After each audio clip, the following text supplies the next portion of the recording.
अस्सलामु अलैकुम वरहमतुल्लाहि वबरकातुहू। मैं हूं आपका मेज़बान हाफिज़ मोहम्मद दानिश। मोहतरम सामीन और नाज़रीन, आपके सवालात के जवाबात के लिए हमारे साथ मौजूद हैं मुफ्ती अहमद बिन मोहम्मद रशद ख़ान साहब। जी मुफ्ती साहब, एक साहब का सवाल है, मेरे वालिद ने नज़र मानी थी कि अगर मेरे बेटे को मुलाजिमत मिल गई तो 1 महीने के रोज़े रखूँगा। मुलाजिमत मिल गई, 20 रोज़े के बाद उनका इंतकाल हो गया, 10 रोज़े बाकी थे, अब उनका क्या हुक्म है? बिस्मिल्लाहिर्रहमानिर्रहीम, अल्हम्दुलिल्लाहि वहदा वस्सलातु वस्सलामु अला मन ला नबिय्य बअदा, अम्मा बाद।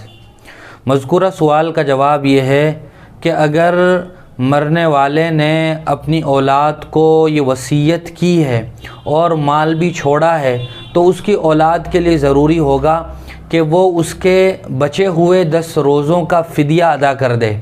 और एक रोज़े का फ़िदिया वो सदक़े फ़ित्र के बराबर है।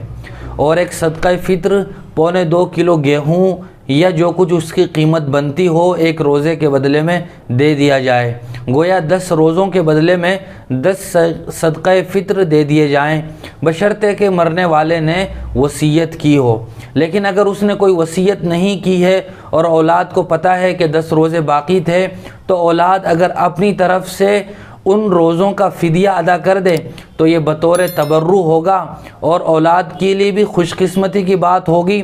और अल्लाह की ज़ात से भी उम्मीद है कि अल्लाह तबारक व तआला उन बकिया रोज़ों को भी कबूल फरमा लेगा। कासिम भाई पुरानी दिल्ली से मालूम करते हैं, बाज़ लोग कहते हैं कि मेरे कब्ज़े में जिन्नात हैं, क्या जिन्नात को कब्ज़े में किया जा सकता है और शरीयत में इसका क्या हुक्म है? जी हाँ, जिन्नात को काबू में किया जाना ये मुमकिन है। अलबत्ता जिन्नात को काबू में करना ये जायज़ है या नहीं, इसमें ज़रा तफसील है।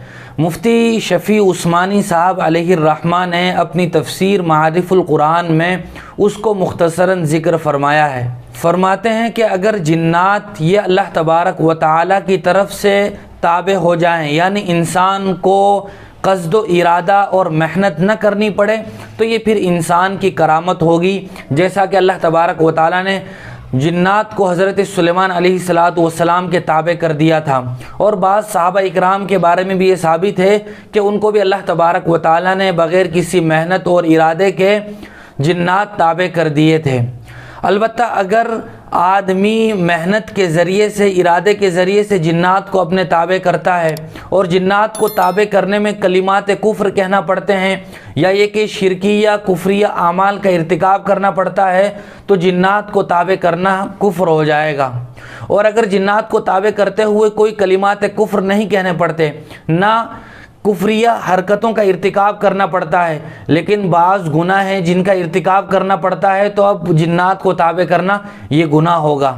और अगर जिन्नात को ताबे करने में गुनाह भी नहीं करना पड़ता है, बल्कि अल्लाह तबारक व तआला के मुबारक नामों के ज़रिए से या आयत कुरानिया के ज़रिए से जिन्नात को ताबे किया जाता है, तो फिर इस शर्त के साथ जायज़ होगा कि उन जिन्नात को ताबे करने का मकसद अपने आप को तकलीफ़ से, परेशानी से बचाना हो, या ये कि जिन्नात किसी दूसरे को तकलीफ़ पहुँचाते हों, उन मुसलमानों से उस तकलीफ़ को दूर करने का इरादा हो, मकसद हो, तो फिर जिन्नात को ताबे किया जा सकता है। अलबत्ता उन जिन्नात को ताबे करने से अपना कोई मकसद और मनफ़ात शामिल न हो, यानी दफ़अ मज़र्रत मकसूद हो, तकलीफ़ को दूर करना मकसूद हो, कोई फ़ायदा उठाना मकसद ना हो। ये कि आदमी जिन्नात को ताबे करके कोई दुकान खोल ले, फिर उन जिन्नात के ज़रिए से पैसा कमाता रहे, दूसरों से पैसा हासिल करता रहे, ये मकसद ना हो। अगर ये मकसद है तो फिर हराम होगा, चूँकि एक आज़ाद मखलूक को ग़ुलाम बनाना लाजिम आएगा, जो कि हराम है।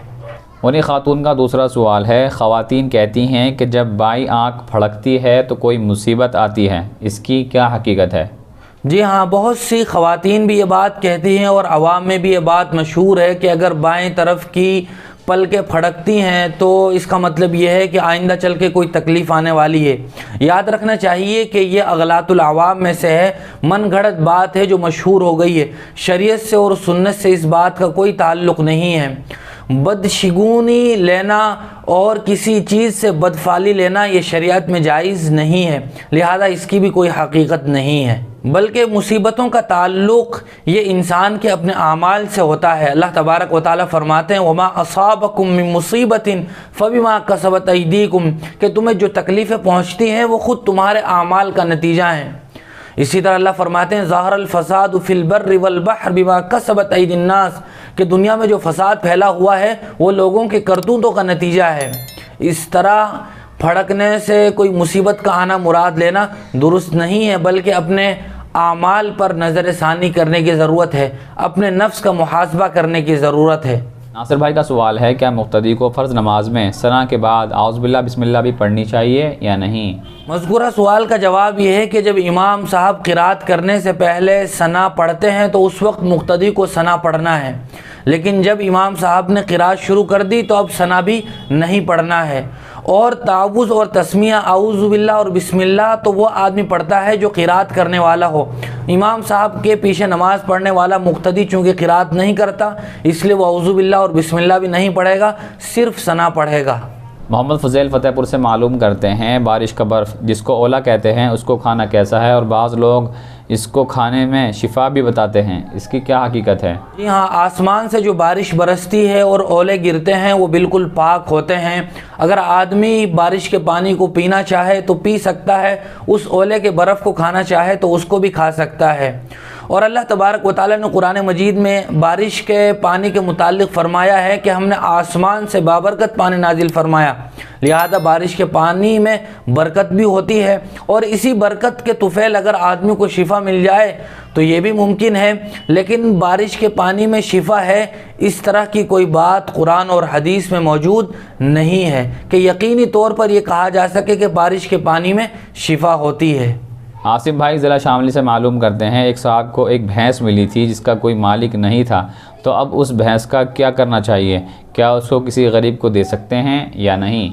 जी हाँ, अगर कोई ऐसी चीज़ मिले जिसका कोई मालिक ना हो, चाहे वो चीज़ बेजान हो, पैसे हों या ये कि कोई परस हो किसी का, या कोई दूसरा सामान हो, या वो चीज़ जानदार हो, जैसा कि सवाल में भैंस के मुताल्लिक़ सवाल है, अगर ऐसी चीज़ मिलती है तो शरीयत में उसका हुक्म लुक़्ते का होता है। और लुक़्ते का हुक्म यह है कि अगर आदमी उसको उठा लेता है या भैंस को लाकर अपने घर बांध लेता है तो उसके मालिक को तलाश किया जाएगा, उस चीज़ की तशहीर की जाएगी, ऐलान किया जाएगा जहाँ तक भी मुमकिन हो सके।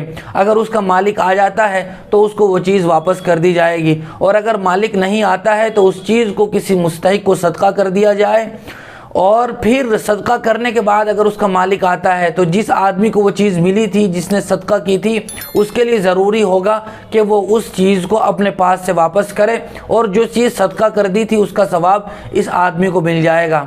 और भैंस के मुताल्लिक़ सवाल यह है कि जिस आदमी ने उसको पकड़ कर बांध लिया है और ऐलान करने के बाद भी उसका मालिक नहीं मिल रहा है, उसको चारा खिलाने में, उसको पकड़ कर बांध कर रखने में भी उसका ख़र्चा बर्दाश्त करना पड़ रहा है, तो बेहतर है कि वो भैंस बेचकर उसकी कीमत अपने पास महफूज रख ली जाए। अगर कोई आदमी आ जाता है तो भैंस की वो कीमत वापस कर दी जाए, अगर वो भी नहीं आता है तो फिर वो कीमत सदका कर दी जाए।